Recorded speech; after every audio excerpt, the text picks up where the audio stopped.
So first of all, if you haven't made an account yet, making an account is pretty easy. On TD Ameritrade, you just go to the website, you click Open New Account, and you make an individual account, open individual account, and then you fill out all your information. After that, it's pretty easy. You just link it up with your bank, and you can make electronic deposits pretty easily.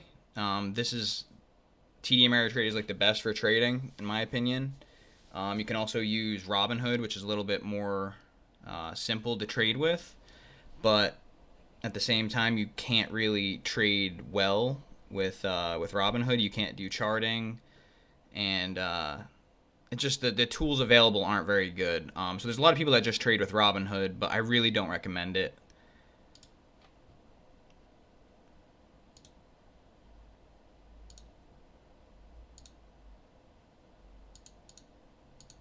So,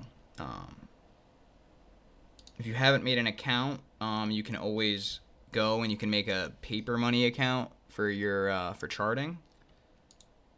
You just type in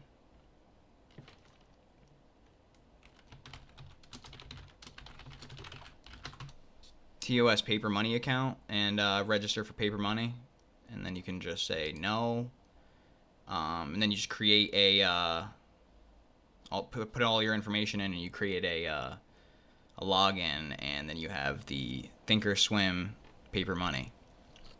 So that's how you get Thinkorswim. Once you have Thinkorswim, that's when the real fun starts.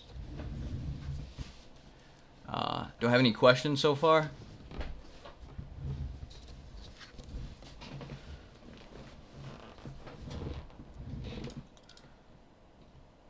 Awesome, Tyler. Yeah, so a lot of people, they don't want to download Thinkorswim. They want to just trade with Robinhood, and it's really not advised, in my opinion. It's just, you really don't get much out of Robinhood, out of looking at it. You're kind of just hoping, and you're really at a huge disadvantage if you're not using charting. So, first of all, in this, it looks complicated, and it is. The first time that I used it, it was really complicated for me, and it wasn't easy at all. But after a while, I got the hang of it, and it's pretty intuitive. So first, you're going to want to go to your monitor section here, and you can go to Setup, Application Settings, and then Positions. And there you can do percent and open for position profit loss layout. And what that'll do is it will show you your percentage gain or percentage loss, and it'll show you how much you were down total on the account, not on the day. So if you have like the day in percent, you'll only see how much money you're up on the day, and whereas open will show you how much you've gained on that trade for the longevity of it, however long it's been. So yeah, that's what I would recommend is the is percent and open. And that'll show you how much you're up or down percent and how much money you're up or down in cash. So placing your first trade. So my advice with trading is just to get right into it. Don't like hesitate. Don't don't think that like you don't know enough or anything like that. Take some money that you can afford to lose and start trading stocks. I won't advise trading options right off the bat, which is what I trade, but definitely just dive right into it and put some money into an account. Whether it's 100 or 500, it really doesn't matter. You'll get a feel for it. So placing your first trade. This stuff, it seems complicated, but in Robinhood, it's a lot easier. This is just like Thinkorswim. I'm just going over how to trade with it first. And then I'll go over like some charting stuff, which is really what you need Thinkorswim for.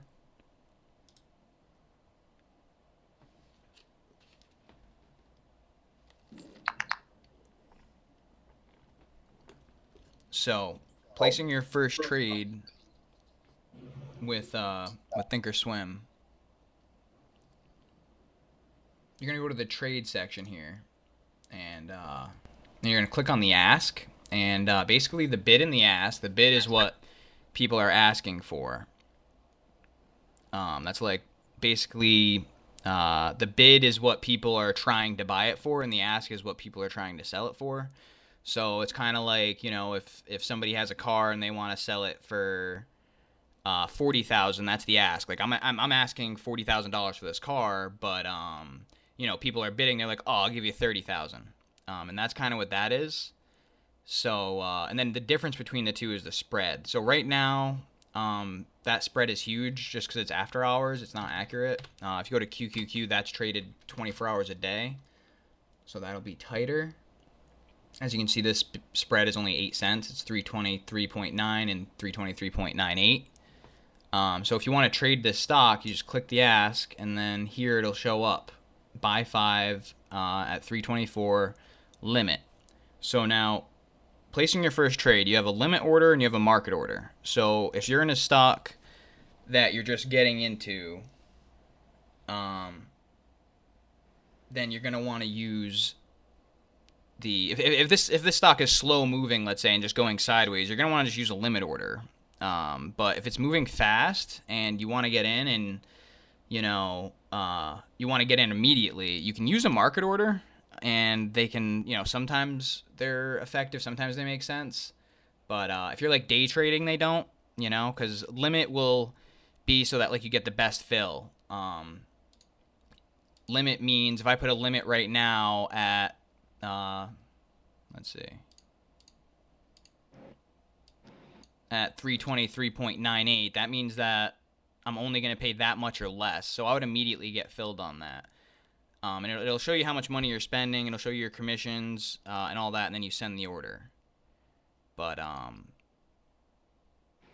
so the limit is basically the most that you'll pay for it, and you don't really want to have you don't really need a limit if it's a fast-moving stock. But anyways, placing your first trade, you just click ask. You enter how many you want. You can just double-click it and click 5 or 1 or whatever you want, and then confirm and send. And that's just the most basic order. There's more advanced ones. There's ones that you can make it so it automatically sells. There's ones that you can make it so it automatically buys. You can really automate it so that if you have like a full-time job, you don't have to really be there at all. Do you guys have any questions?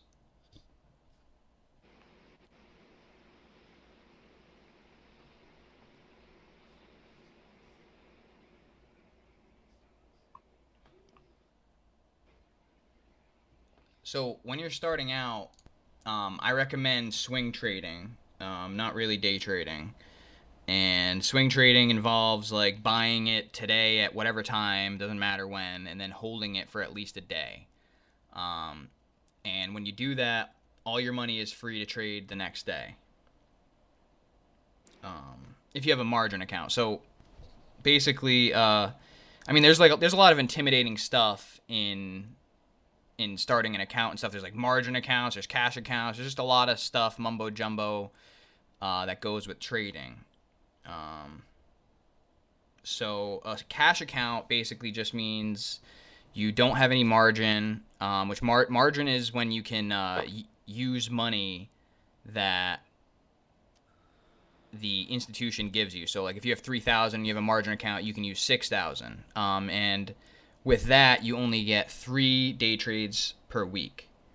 So in a 5-day period, Monday through Friday, you only can go in and out of a security in the same day 3 times. So basically, if I buy this, you know, this morning and I sell it in the afternoon, that's 1 day trade. And if I do that with 3 different stocks that same day, that's 3 day trades. So you only get 3 day trades a week with the margin account. And put this in the fridge. You put mine too. And with the cash account, your money settles in 2 days. So with the cash account, you're not limited as much. If you wanted to day trade, you could put like, let's say, $1,000 in. You could day trade 300 on Monday. You could day trade 300 on Tuesday. You could day trade 300 on Wednesday, and then by Thursday, that first 300 will be cleared to trade again.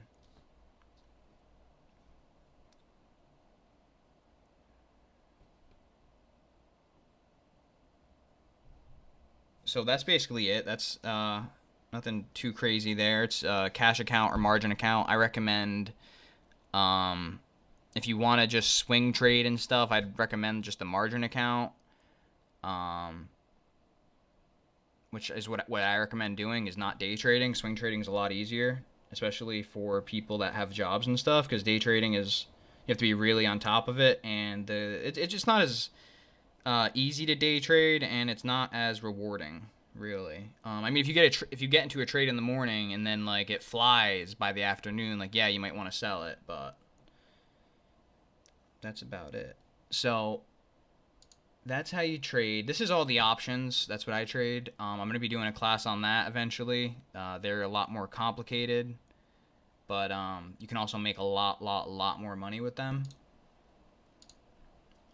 And they're just a lot more risky as well. So once you get going with trading stocks and you have maybe a month experience or something, you can easily start trading options.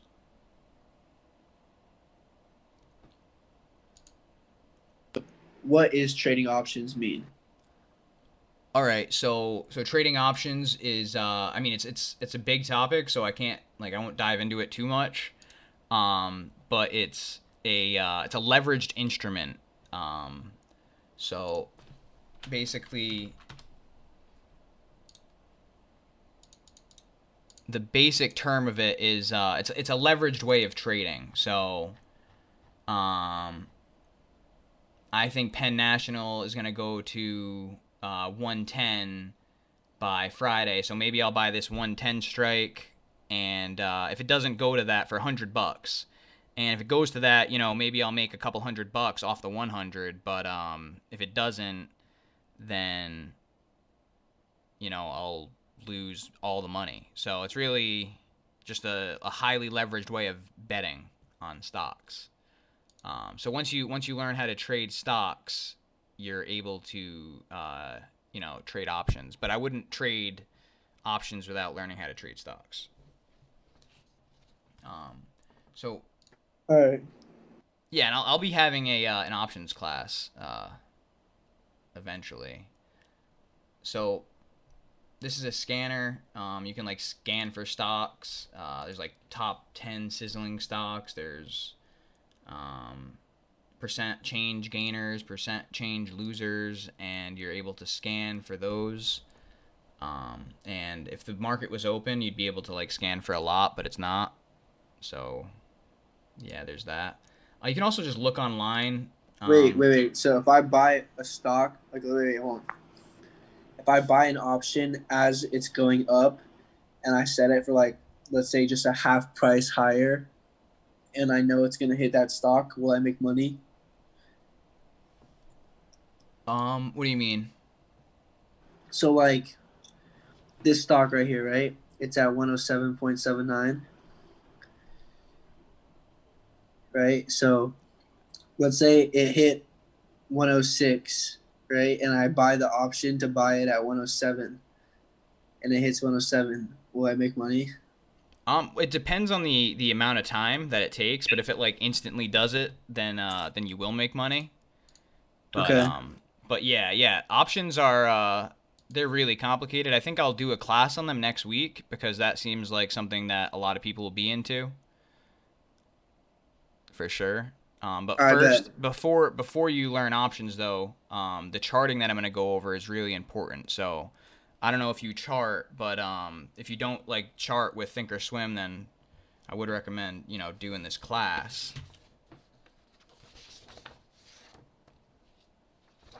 So yeah, now I'm just going to go over the charting, which is that's really what you guys are here for. That's the hard stuff. That's the stuff that's actually worth knowing. So first, what I'm going to do is I'd go to settings, and I'll go to the time axis, and I'll do the expansion area, 50 bars to the right. And that's just so that I can see the future. Not actually see the future, but so that it goes into the future, so I can see where it's going. I don't want the chart to end right there like that. I think that's kind of ugly, so that's kind of why I do that. So you just go to settings, time axis, and 50 bars thread. You can do 10, whatever you want. So next you're gonna do your time frames, and basically you're just gonna go to this right here, customize list, and what you're gonna want to have is you're gonna want to have the 5-day 5-minute. You're gonna want to have the 20-day 1 hour. You're gonna want a 30-day 1 hour as well. A 1 year 1 day, a 2 year 1 day, and a 3 year 1 week. You can also do a 10-year weekly as well.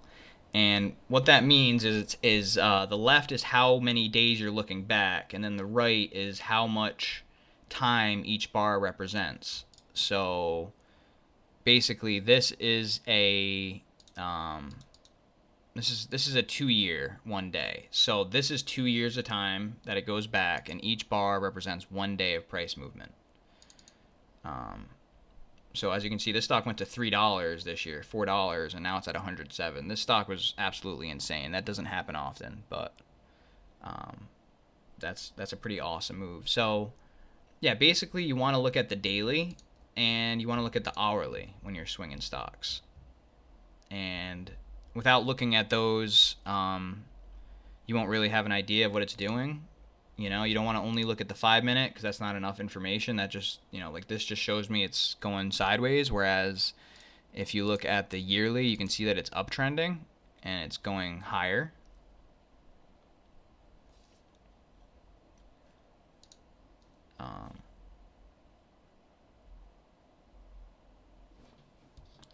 So in the settings, you can also go to appearance and you can change the colors of the bars. I did this red and white because I'm colorblind, so I can't really tell the difference between the red and green. So one thing I'm going to have you do is go into equities and click on show extended trading hour session or extended hours trading session and highlight them as well. And what that does is it makes it so when you look at the hourly, it shows you what happens from the market close to market open. So from here to here is when the market's open, and then from here to here the market's closed, and then that same thing. And what that does is it lets you get the levels more accurately.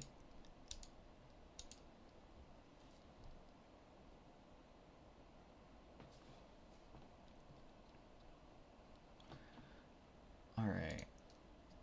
So next I'm going to show you how to chart. And this is the most important thing. And basically, once you know how to chart, you can trade anything.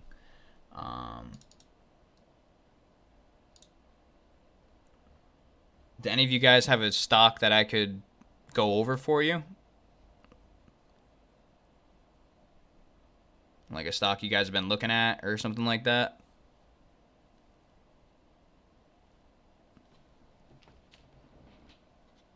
Tesla.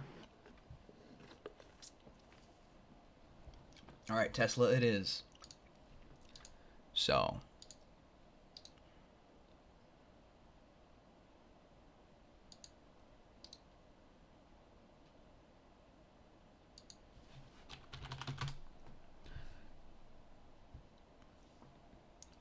all right, ISCC, we can do that one as well.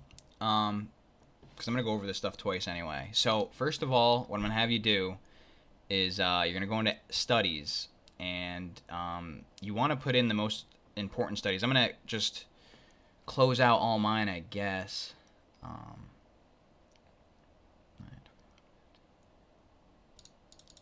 So, bang, that's a naked chart, and that's not what you want. You want to have some studies. So you right-click, you go to Studies, and you go to Edit Studies. And so you're going to go to Simple Moving Average, and you're going to add 3 of them. You want the 21. I'm going to make that blue.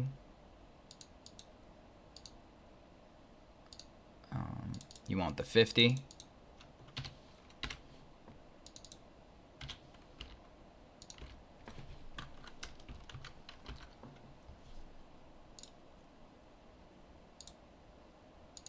And then you want the 200.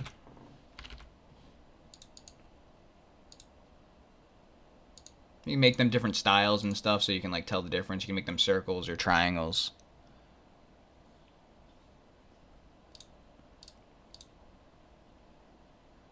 And then that last one you want to add is the exponential moving average. And this one's really important. This one's really good for uptrends and stuff like that for the short term if you're just trading like day to day, if you're, you know, really in it. The further out ones, like the 21 and the 50, those are for more long-term trends, and the 200 is like really long-term.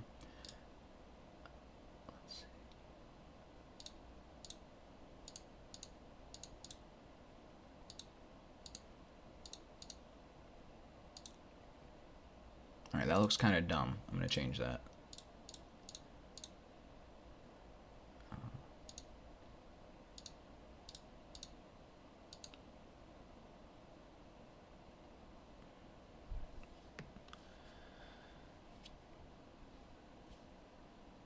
All right, so Tesla, it's above its 9 EMA, it's above the 21 SMA, it's above the 50 SMA. So if you're looking to buy this for the long term, I'd recommend buying it at like the 21 SMA when it pulls back to here, and then letting it ride and getting out if it closes below it for 2 consecutive days.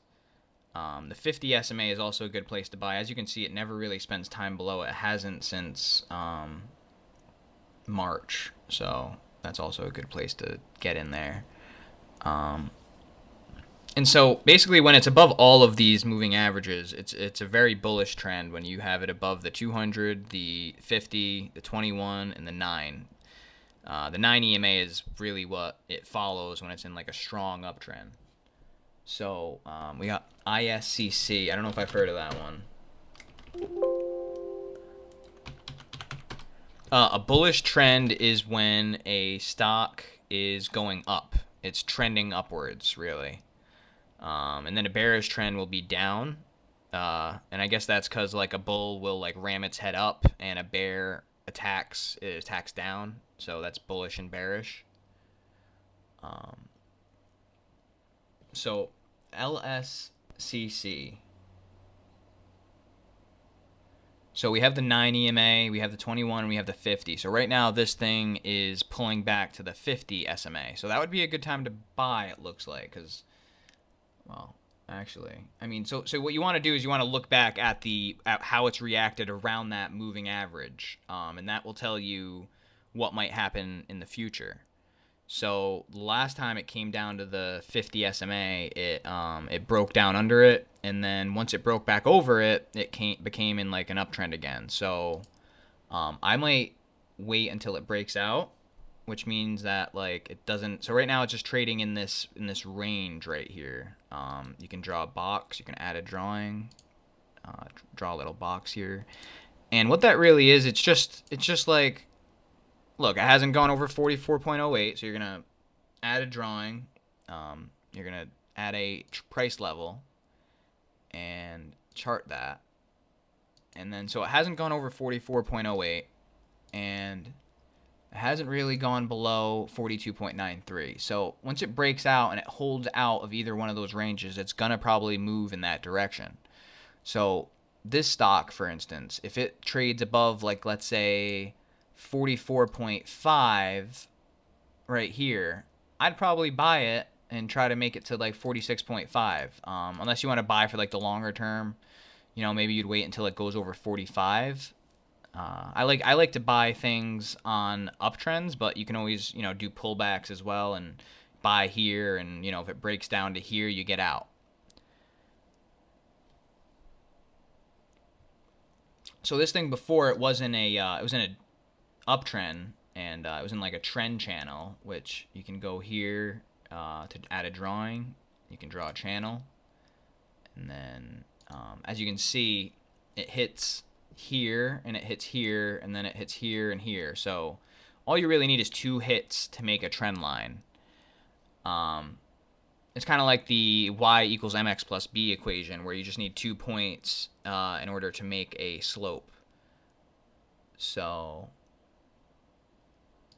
basically that would be the trend channel it was in, and you could, you know, just buy it right here, and then you'd imagine it would go higher, but it didn't. So it broke out of this trend channel, and now it's down. It's consolidating is what you'd call this. It's going sideways. And now if it breaks this 50-day moving average, it's probably going to, head down a bit.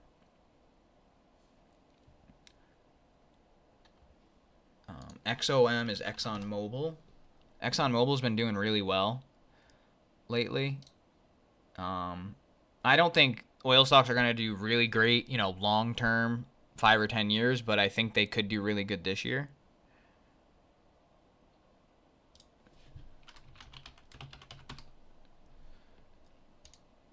So basically, when I look at this chart, I look at the 9 EMA, and I say that it is the stock is bullish in the short term because it's above the 9 EMA, and it's also holding above the 21 SMA. So this stock is trending up, and it was in an uptrend channel as well here, as you can see.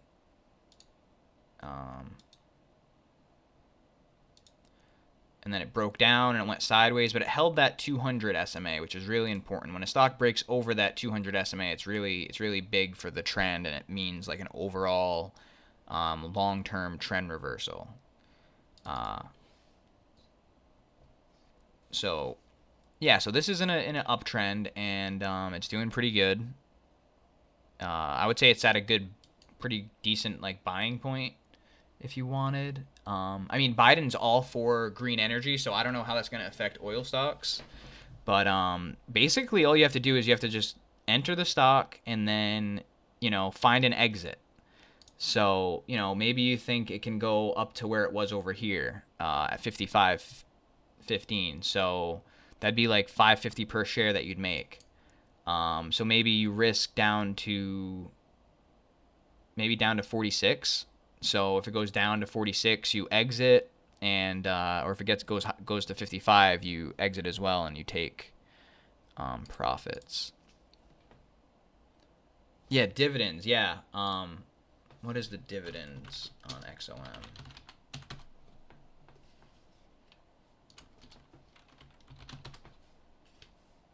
Yeah, that's a great dividend yield, annual dividend yield. Yeah, that's huge. So that means, just from holding the stock alone, you're going to be getting 7% return. So if you had $100,000 in that stock, you're going to be getting $7,000 a year in dividends, which are paid out quarterly. So you get a quarter of the 7,000 4 times. So that's great. And then the only risk you take is like the downside. So if the stock is trending up and you have that, you can make a lot of money. So that's a great buy for sure. You're automatically getting the 7% per year plus, whatever gains you get on the money as well. But the only problem with that is if it's like, let's say the stock goes down 7% that year, it's like you kind of broke even. But yeah, XOM, this one's hot. Can definitely move, especially with everything opening back up.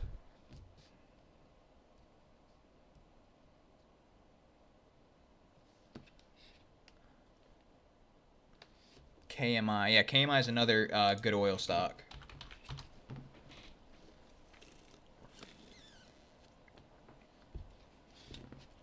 So, yeah, KMI, I would look at the 9 EMA first. As you can see, it gravitates above it quite a bit usually when it's really uptrending. But it looks like all of the signs for the stock are pointing up right now. As long as it can hold this level here, 15, I would say, that's a go.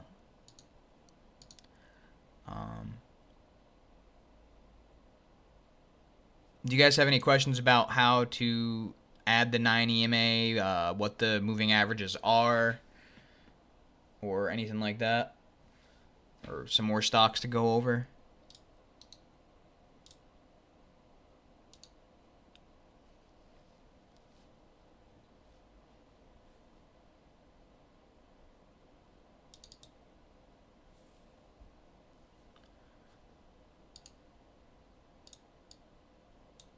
So yeah, what I like to do is I like to do breakouts for trading. So for this, I would like buy it on a breakout of 1576. Um,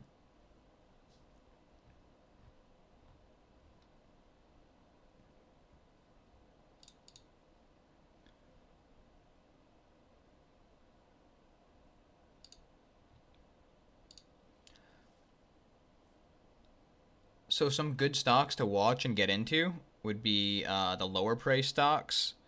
That way that you could like get into options eventually, and also you could get some shares rather than like only buying like if you got into Amazon, you're only gonna be able to buy a fraction, or you're only gonna want to trade a fraction of it at a time. So or like Tesla as well. It's like really crazy and risky to get into when you're just starting out trading. Um, but there's a lot of different stocks that are a lot cheaper to trade. Like you got Bank of America, you got BP Oil, you got Ford. Ford just made a huge move today.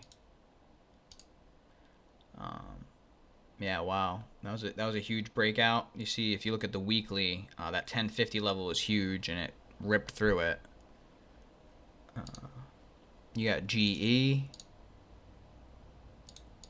HP, Morgan Stanley's relatively cheap.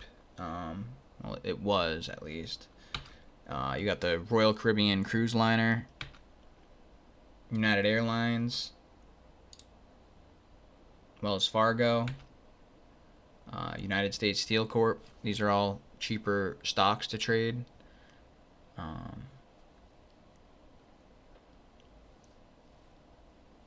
so next, I'm gonna go over how to make a watch list. So to make a watch list, you just can add a. You can go over here to the plus sign, and you're gonna click watch list. And what that's gonna do is it's just gonna add that widget here, which then you want to go to settings, customize, and you want to just take out the bid and ask. You don't need to see that, unless that's how you're gonna trade it. You can like click on it and trade it. But I like just having percent change symbol last.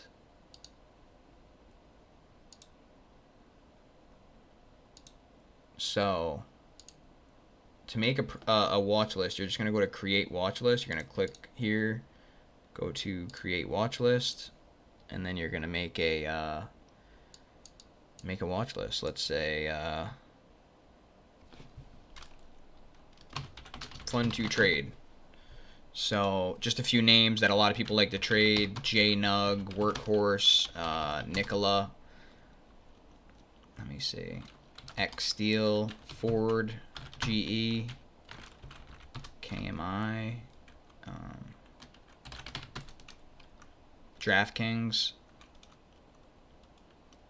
So JNUG is a gold stock, or it's a ETF for gold. Workhorse is, I think, involved in EV. Nikola is involved in EV. X is a steel company. Ford is Ford. GE, you have the oil. DraftKings is involved in online betting. Let's see. Tilray is a marijuana stock. CGC is a marijuana stock.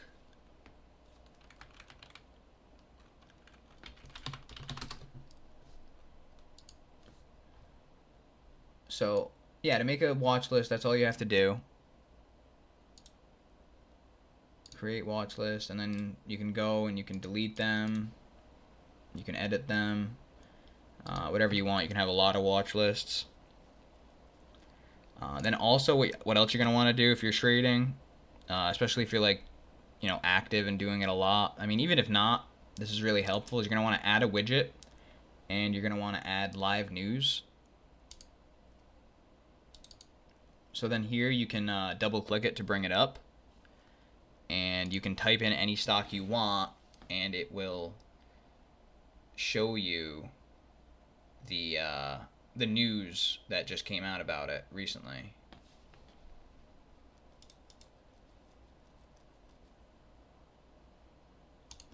So, for example, KMI, you can look that up, and it'll say Kinder Morgan's fourth quarter natural gas transport volumes fall.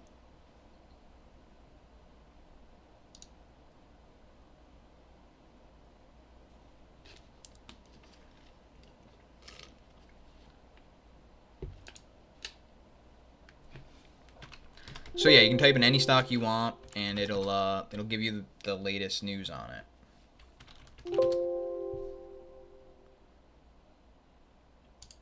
So that's really helpful, and you definitely want to look at the news related to a company you're trading, see if anything big's come out recently.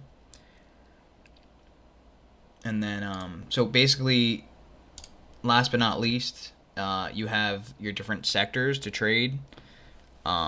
You have the tech sector, which is like Apple, Adobe. AMAT is like a semiconductor, which is like the chips. NVIDIA makes chips for computers, and AMD does, Intel. They're all in a similar sector, and they're all tech. So you have AMD here, you got Amazon, Facebook, MasterCard. I consider this one a tech company because it's a lot of technology in that. Microsoft, Micron Technology, Netflix, NVIDIA, and the QQQ. The QQQ is basically just a ETF of all these different stocks. Amazon, Google, Facebook, Microsoft. Let's see. Yeah, Apple, Amazon, Cisco, Facebook, Google, and Microsoft make up alone about 50% of the ETF. Apple is 10% of the QQQ. Amazon is 10% of the QQQ. Google is 10% of the QQQ.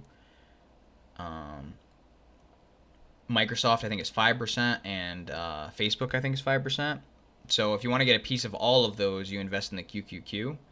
And it's a lot more volatile and a lot more crazy than the SPY, but tech tends to have better gains, and that's the tech ETF. So that's QQQ, and that's like the technology sector. You got the finance sector. You got JP Morgan, Bank of America, Goldman Sachs, Schwab, Wells Fargo, Morgan Stanley, Blackstone Group, whatever that is. I'm not sure, but I follow it. And then you got XLF, which is an ETF of bank stocks. So like if you want to get exposure to all of banks without necessarily picking one, you can just buy XLF.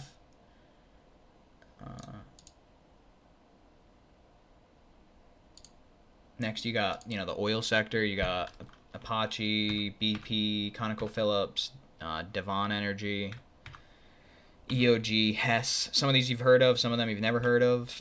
Exxon Mobil, as one of you mentioned. And then we got XLE, which is the energy sector, and that's a makeup of all energy stocks as well. So if you want to get exposure to the energy stocks, you would get some XLE. If you want to get exposure to finance, you'd get XLF. If you want tech, you go QQQ. Those are just like ETFs. But right now, I'm not really recommending to invest for the long term. I'm like recommending people to short term trade, go in and out, day to day, week to week. I don't think that there's much value in this market unless we have like hyperinflation. Right now, the market is highly overvalued, and it just seems to keep going higher and higher. But it really shouldn't. It's pretty ridiculous.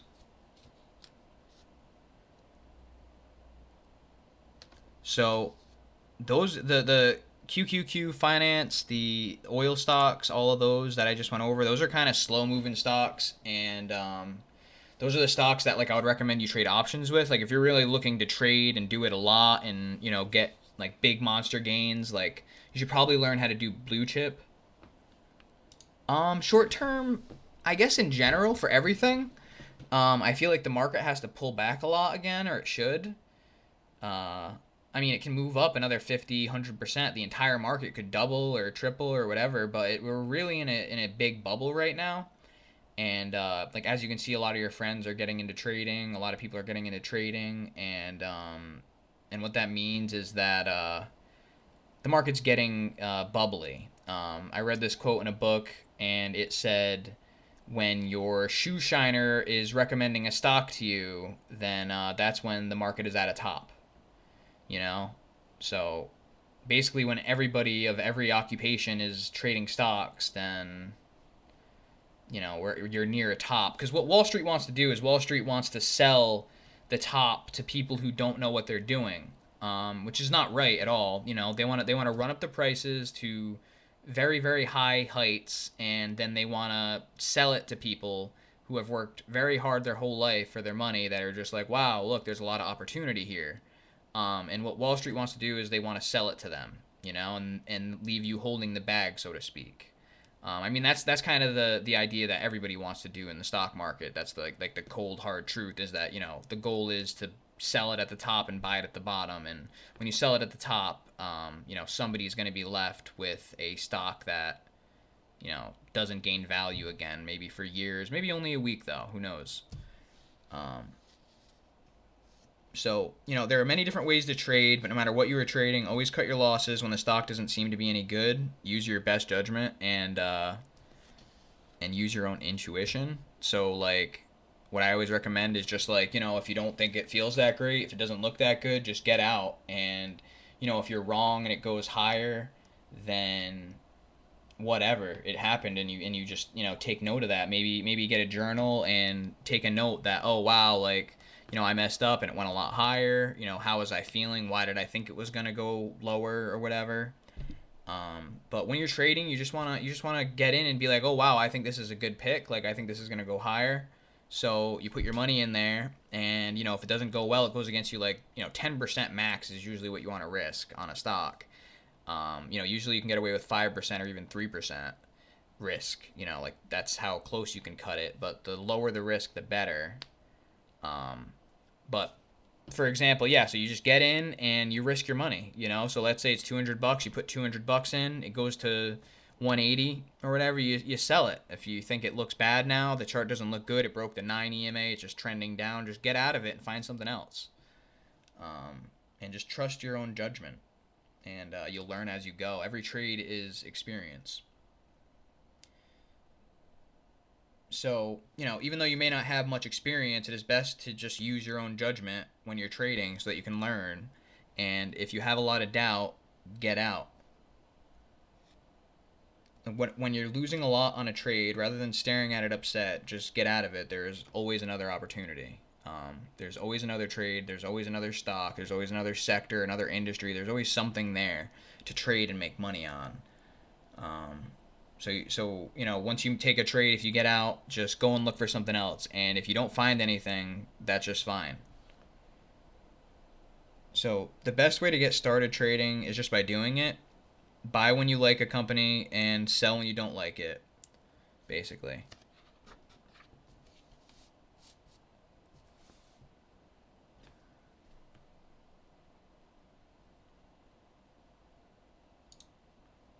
And that's really all for the class. In the future, I'll be going over more stuff, more advanced charting, going over more stocks to go over and stuff like that. Do you guys have any questions?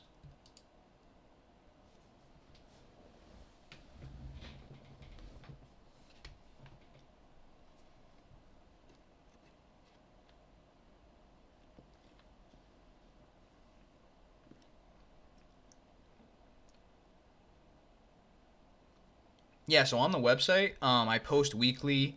I post the trends of like quite a few stocks, mostly just tech stocks. That's what I follow. That's my big thing.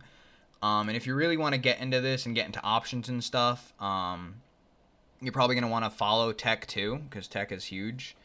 So I have a lot of info on different stocks on my site, on my blog, and also I'll be posting more classes. I definitely want to do more classes and get more experience with using Zoom and such. It's a little bit complicated.